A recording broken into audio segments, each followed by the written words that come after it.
Hello, everyone. Welcome to the Smart Haven podcast. This is our second episode that we will be recording, and we are joined today with Kulwinder Singh. Kulwinder has been in the alarms industry for 5 years. He's a veteran and he works at Smart Haven. So, thank you so much for being here, Kulwinder. Thank Why you don't for you having start me here. by, yeah, absolutely. Why don't you start by introducing yourself? Hey, I'm Kulwinder. I've been in the industry for 5 years. I'm originally from India. I came here as an international student. Not sure if any of the international students are working with Smart Haven right now. You can probably relate to the struggle there. Then I joined Shaw. That was my, I'm not sure if I could talk about Shaw right now. Shaw is Okay. our, Oh, yeah, they're a competitor, right? yeah. So yeah, I Okay. started with Shaw. That was my first door-to-door job, and then I was selling cable, internet, home phone plans. Back then, nobody had security. I think Shaw didn't have security, Telus didn't have security. I did that for a year. I was like one of the top sellers there. Um, and then I left there. I worked there around like 7, 8 months. I was averaging around like $5,000, $6,000 per month. And then I started doing. I wanted to sell something higher, high in commission. That's when I joined Fluent, and then that was strictly a security company. That made me learn a lot about alarms industry. Now with Telus, like the deals are great, but with Fluent, packages were like $9,500. So that kind of like push you to be better at sales and using all the sales tactic, building rapport, and all that stuff. Um, and then I did that for 3 years. Sorry, 2 years. 2020 was my last year. 2021, I joined Telus. And 2022, I started managing my own team. And yeah, That's that's awesome. kind of like the history there. So it makes a pretty big difference when you have a more higher ticket product. When you're selling like the security instead of the $90, if you're getting several hundred, how's that kind of like increased your revenue over time? Oh, it definitely, like, now my revenue has tripled from my first year 5 years ago. And I think that's a big jump. It's just like you can sell less, you can have like less customer and make the same amount of money. And it's just like a bit better feeling than just selling like, if you're gonna go out there and you can make one sale that's, it's more than $100. It's like one security sale is worth like five home internet sales. Right. So Okay. that's That makes like sense. 5 times. If I can sell the same amount of customers, right? Because like customers buy when they like you, right? So I think product sells itself, right? So if I can have the same amount of customers that I had with like when I was selling cable and internet, I would make 5 times more, 4 times more, right? Which is the case, Okay, that makes sense. Can you tell us a little bit about the deal that you just closed today? I know that was very exciting. We were just talking about it earlier. yeah. It's like one of the rookies. He's just started 2 weeks ago. This is the second deal actually. So when he started, it's crazy. Like when he started, he was about to quit like in 3 days. He's like, "This is not for me." And then he kind of pushed through, and the next day he sold his first deal. And like yesterday, he set up an appointment. He was like, "Bro, I don't want to risk it. I risk this deal. I think this is a for sure deal. If you go and close it." So I kind of just went there with them. They were expecting us, obviously. The deal kind of like went smoothly. There weren't any objections. So what I kind of like showed Ravinder, that the power of assumption, right? If you just be assumptive, you can close more deals, right? So if you just have like a flaw in your pitch, basically they didn't give us any objections. There was like few here and there objections, but then like we kind of like assumed the deal, technicians on their way, and they're ready to get it installed. That's great. Was it a security? It was a security deal, yeah. Okay, awesome. That's so encouraging how like he was thinking of quitting and now I think he probably has a different perspective about um doing this for longer term. Is that fair to say? Sorry to say that again. The housekeeping came in, bro. Oh, no worries. I was saying that like it's very encouraging that he got this sale and like like earlier he was thinking about quitting and now he has the feedback loop of actually putting in the work and then seeing the results come through. Yeah, definitely. I mean, getting a sale, it just boosts your confidence, right? You know you can do this. If they see me do it, they're gonna be like, okay, if this guy can do it, I can do it, right? And I'm teaching them everything that I know. So obviously there's a boost of confidence when they sell. Um, yeah. Awesome. How did you get started in door to door? I was doing construction at the time, and one of my classmates, I was like I said, international student, right? So I was in Surrey. There was one of my buddies. We had the same class, so he was doing door to door. He got me into it. How I got into it, I was like doing construction pretty much every day I was working when I was not in school, but I was making like $1,000 less than he was making, and he wasn't working as much, right? So I was like, what the fuck? Well, how is it? How is he making that much? And I'm not, right? So he told me like, oh, it's door to door. Would you be able to do it? I was like, if he can do it, I can at least try it out, probably do it. Because I've never been a quitter. So if I was like, if he can make that much money, because he showed me his paycheck, right? Because I was like, that's all I needed to see. I know you can make it. I know if I put my mind to it, I'll be able to figure it out as well. How was the learning curve for you? Learning curve. So I knew like my English wasn't that great when I started, right? There's obviously was a language barrier, but what I did was like I used to like memorize every answer to every objection, and kind of like how every other person handled it, and that's what kind of like made my English better, and then made me like help solve. I sold my first day too. It was crazy. I don't know how, but it happened. Wow, that's awesome. So like the first day, what was it that you sold? It was an internet deal. Oh, okay, Yeah, yeah. okay, I that's don't think really good. with Shaw, like I've never bageled, right? No 0 days. Every day I went out there, I've made a sale. Congratulations, bro. That's awesome. Can you tell us a bit about like in your opinion, what are some of the most important elements of the pitch when you're going door to door? You talked about how you memorized your pitch when you're getting started, but is it the pitch itself? Is it the tonality? Is it the way you come across? Like what element is the most important part of that? Um, when I train like new rookies, obviously it depends on what like where's the rookie at, right? Like if it's like it's definitely a step by step process, right? Um, Not everybody's gonna learn everything all at once. Like maybe some like if you're doing a summer program, you're gonna be learning every day throughout the summer, right? You're not just gonna get better like in 2 weeks or 3 weeks. So the first step is to having your pitch down, right? The first step is like let's say obviously when you're going out there, you're gonna find somebody who's interested, who's kind of like a laydown, right? Law of averages. You just gotta find that customer. As long as you don't mess that sale up, at least you have some kit sales coming in, right? So that's why the first thing you need to practice is just having the pitch, the closing part. At least like if you find a laydown, you don't mess that up, right? So you have like three sales a week, right? And then after that, you just work on your tonality, your body language, how to build rapport, um, and then yeah, you just better your objection handling part. Okay, that makes sense. So the script itself is probably the most important when you're especially starting Yeah, out. definitely, yeah. Okay, that Like makes I still sense. use the same script I was using 4 years ago with Fluent. Sorry, did you say it was the same script? Yeah, it's kind of like the same structure that I use, like almost like it is pretty much the same. Okay. Yeah, if Yeah, it's working, yeah, yeah. No need to like change it.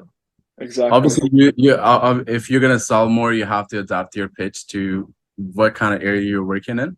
So that's what I teach my guys as well. Like if you see depending on like what the household is, what kind of neighborhood it is, right? So you gotta like change like few wording of the pitch in the beginning.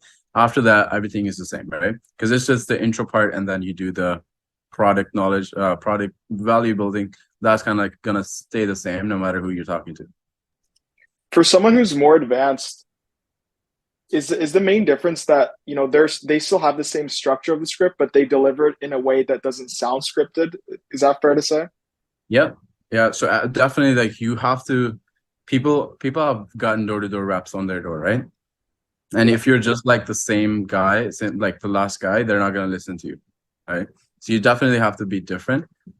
You don't have to come off as like all business. You have to be like come off as nonchalant, like no casual, right? Just talk to them, tell them what you're doing in the area, right? Tell them what's in it for them. How can they benefit for it, and then just kind of like make them as your friend instead of looking at it as a sale, right? Try to make people their friend, and you have like a positive experience throughout the whole day. Instead of if you're like if you're thinking about a sale, you're gonna get desperate, and people see that, and the more desperate you are, people are like the less people are gonna buy. That makes sense. Whereas the Yeah, guy who's selling, you know, the guy who's closed like 4 deals that day is gonna have a lot easier time closing the fifth one because he's not yeah, desperate. yeah, because people like him, right? In the area, like it's kind of like this is what we were taught. Like if you work in an area, you have by the end of by the end of when you're done with almost done with your area, you have to be your neighborhood celebrity, right? So Okay, how you be that is by like making friends, right? Making connections, right? that's perfect. So you've been doing this for many, many years now. What's the evolution been in the industry when it comes to door to door? Like, what have you seen personally that's changed over the years? Well, when I first started, the prices were crazy, right? I was selling the same package for like $95 per month. Um, Now Talus pretty much took out the competition, right? Vivian's not here, Fluent's not here, so there's not really much of a competition now anymore, right? Talus, like doing alarms with Talus has been the easiest, but the things that have changed is just the market, right? Market, when I say like just, I think people have less money now, like with the recession and stuff. But aside from that, nothing much. Okay, awesome. What are some of the challenges that people are facing right now when it comes to door, aside from the recession that you just mentioned? Aside from the recession, well, when it Yeah. comes to Talus, it's just the area, Oh, okay. having access to less area, not getting what we like want pretty much. So you're restricted with like the geography that you're able to operate in. Yeah. And is that Western Canada right now? No, that's Eastern. Okay, gotcha. Okay, what are some of the successful traits that salespeople have? Or sorry, I meant to say, what are some of the traits that successful salespeople have, and sort of like what do they have in common? Like if you just looked at your reps, what do the Mhm. top performers all have in common? uh Definitely you have to be like outgoing, commitment, and you have to be persistent and resilient. Okay, makes sense. By outgoing, you mean like someone who's extroverted? Someone who's extroverted, yeah. I mean, I think like introverts who put their mind to it, like I was an introvert as well, right? I think I'm still an introvert. But like yeah, introverts can do it as well, but for extroverts, they don't get exhausted for every after every conversation they have, right? Whereas introverts, they can have only have like so many conversations, right? That makes sense. Yeah. Because they're it's kind of like the motivation factor. They Motivation, get yeah.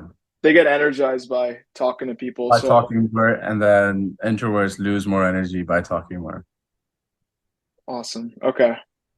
And if someone isn't, let's say, super extroverted and they are an introvert, how do you actually develop um, the skills to be able to excel or at least keep up with people who are introverts? Is it just knocking on more doors?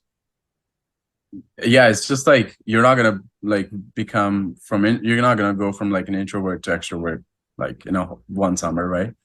The one thing you can do is like having like when you're just starting out, instead of having like sales as your goal, have how many people you need to talk to in a day, right? Like as long as because like nobody is stopping you from like, let's say if you have a 30 people you want to talk to in a day, there's nothing that's stopping you from talking to 30 people. Every day out there you can hit that goal, right? Come home that, like you had hit that goal, even if you didn't sell, right? As long as you're learning, right?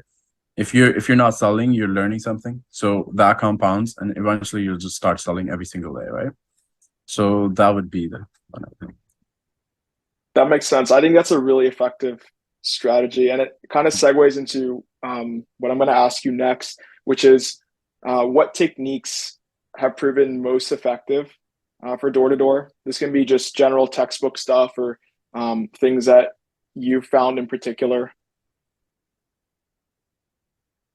Better effective in door to door. Yeah, like what kind of techniques do you see um, Like you that mean are the like most effective? tactics or sales tactics or Yeah, just it could be anything. Like, okay. Well, I would say like when it comes to sales, it's just being assumptive is the biggest one, right? I tell my rookies like if you knock on the door, you talk to a customer, and if they say like if they gave you an objection, and then you kind of like just didn't try to handle it, and you just say like okay, and so that means like they sold you, right?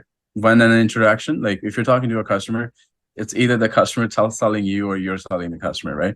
Because the yeah, other sell day, or be sold. yeah, sell or be sold, exactly. One guy yesterday, he said, "Oh, people are giving people are giving me genuine objections. I don't think they want it. Like it's a very genuine objection." I was like, "What is the objection?" He's like, "People are saying I have dogs." I was like, "That's not a genuine objection. You just got sold." Like, think about it, right? Like, if they have dogs, what if the dog is home alone, right? What happens if there's a fire? So it's like you're there to sell them, not to be sold, right? So I get exactly like you said, sell or be sold. Awesome. So it's kind of the mindset that's really important, and Oh, as you said, definitely. Yeah.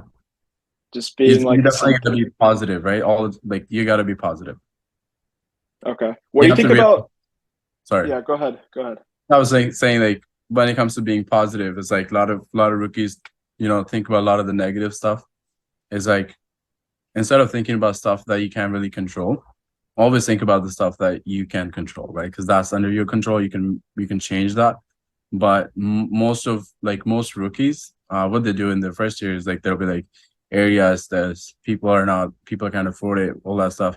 But they won't focus on those three people in the day that were interested, but they weren't able to close them, right? Oh, Because okay. like right, because if you want to like make good money, I would say like as an entry level, you're selling one a day, 6 days a week. That's $10,000 in commission. I mean, that's a good entry level commission, right?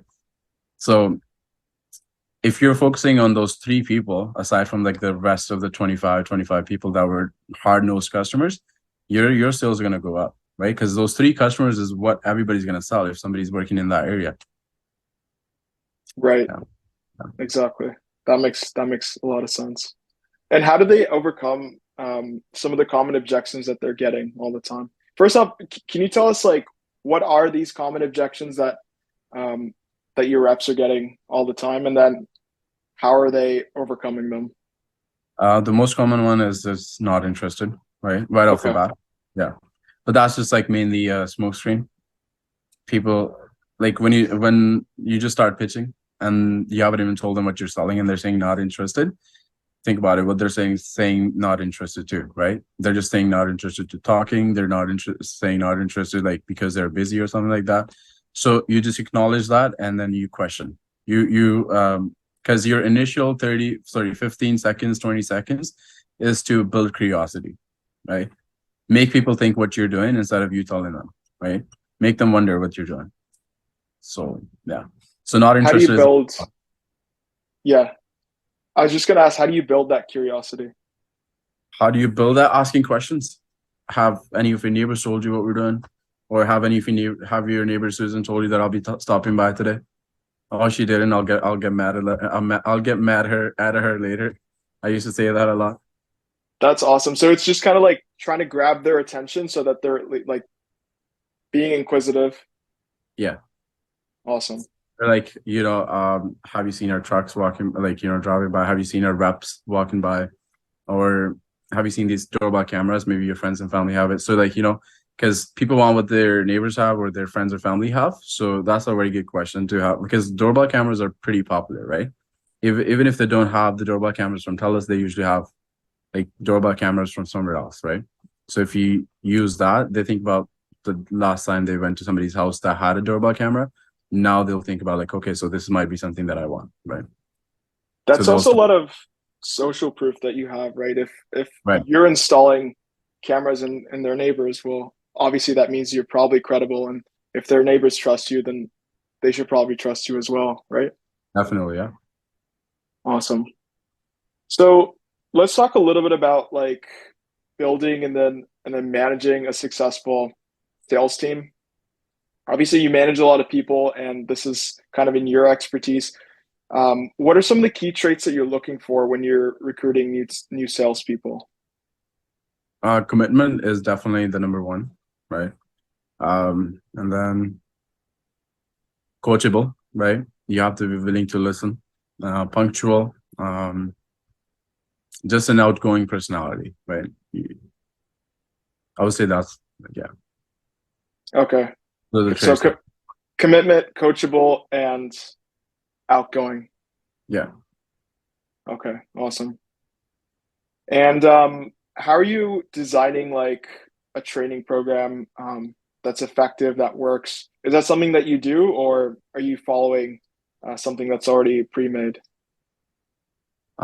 When it comes to training, like most of the stuff that I've talked about, like that's like what I say. D2D university, that's what we use to like train our people, and then just pitch practice every single day. Awesome. Do you do role play? Oh yeah, definitely. Every day before they go out the doors. Okay, perfect. That's awesome. And then, how are you motivating your team when it comes to keeping them engaged and motivated, even when, let's say, you're in a period that um, is not having the same level of results that you're used to? How do you keep the motivation up within your team? Uh, Competitions usually help. Um, and then doing one-on-ones is usually like setting up their goals. So they're not like doing it for the team as well. They're doing it for themselves, right? Competition within your team, or just like within Smart But Haven in general? no, within the team. Okay. Yeah, like throwdown Thursdays and stuff. It's still Okay. like being early. We don't have like many people here working. By May 1st, it's gonna be a full summer program. Awesome. What are some of the metrics that you're looking for? Or I should ask, what are your KPIs when it comes to measuring performance within your team? Measuring performance. Um, Just I like just RGUs? RGUs, yeah, that's I mean, yeah, obviously that's like the number one, right? But somebody's just starting out, obviously they're not gonna have that many sales. So I'm just looking at their notes. Are they writing are they doing everything to improve themselves? I just tell them like instead of I don't wanna if I want I told them tell them to like make notes. Every house you knock on, talk to, write down what they said. And you can't I tell them to like not write not interested. I want to see anything but not interested, right? Because like not interested is just like a smoke screen, right? So you just got to find out why they said not interested and try your best to find that out. Obviously, not every customer is going to tell you that, but the more you try it, the more reasons you'll have why people are not buying, and we can work on them, one by one. Right, that makes sense. Yeah. And what kind of role does leadership play when you're trying to establish like a positive culture within the company? Um, you talked about, some of the things that you value, which is the consistency and making sure that people are following through. How do you set that positive culture sort of from a leadership perspective? Just leading with example, helping people out, closing their deals. So Yeah, like what you did earlier today when yeah. When I you helped went out to see Ralph, your rep.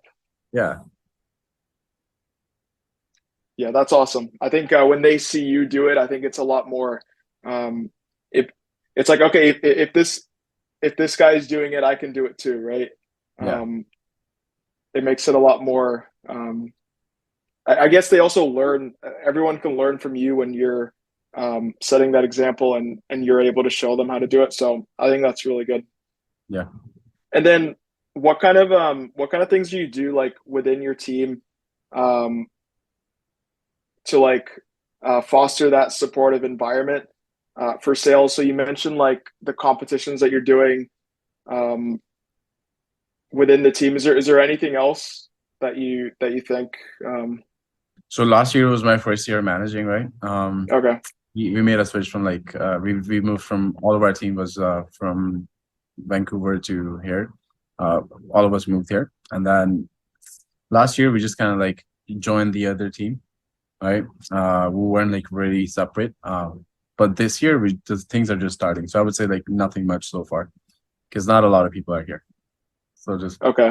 So you things. switched from Vancouver, like what were you selling in Vancouver? Was it still Smart Even? Yeah, still smart. Okay.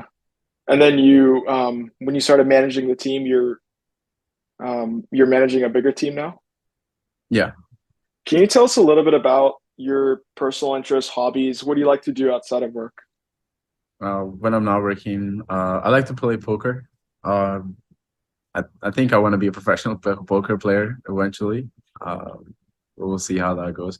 But aside from poker, basketball, table tennis, yeah. That's awesome. Which one of those do you think has like the most amount of um, applicable skills towards sales? Is it poker? Basketball skills. I mean, none of those. Just sales, like yeah, none of those. I think Fair poker is enough. more like reading the person. So I guess yeah, poker is more close because like you with door to door sales, you kind of like learn how to read people. So yeah, poker would be the one I would say. I think basketball is really good for like teamwork and Yeah, leadership, teamwork. though. Hmm. Yeah, I like basketball too. Not much basketball. Basketball is secondary. Poker is my main focus. I gotcha. Yeah, for sure. Okay. So you do a lot of traveling for work. You mentioned Vancouver. And now where are you right now? In Kitchener, Oh, Ontario. okay. Nice. And what's been like the most memorable experience in terms of traveling? Um, I haven't. So since I've been in Canada, I only traveled within Canada, not outside of Canada so far. okay. So And within Canada, like, do you have any fun stories? Um, yeah, traveling, like seeing different places, meeting new people. yeah. It was with Fluent. I mean, 2020, we traveled a lot. We used to like play paintballing. Used to go like there's a dinosaur park in Drumheller, so we went there. So that year we traveled the most, and that was also like a good year.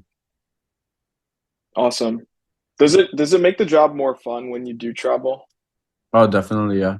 Especially with what kind of team you have, because team makes the summer better. Right. I can Mm, imagine that sort of that kind of camaraderie just makes it so much more enjoyable. Kind of like, how like a basketball team travels for games and they're all doing it together. yeah, Um, that teamwork aspect, I think I can see why it's people do this because most people don't travel with their team. Like they work in an office. They're yeah. by themselves. They don't actually travel for work either. So they live Mhm. in the city all year long. But it's really cool that you have the opportunity to do something a little bit different.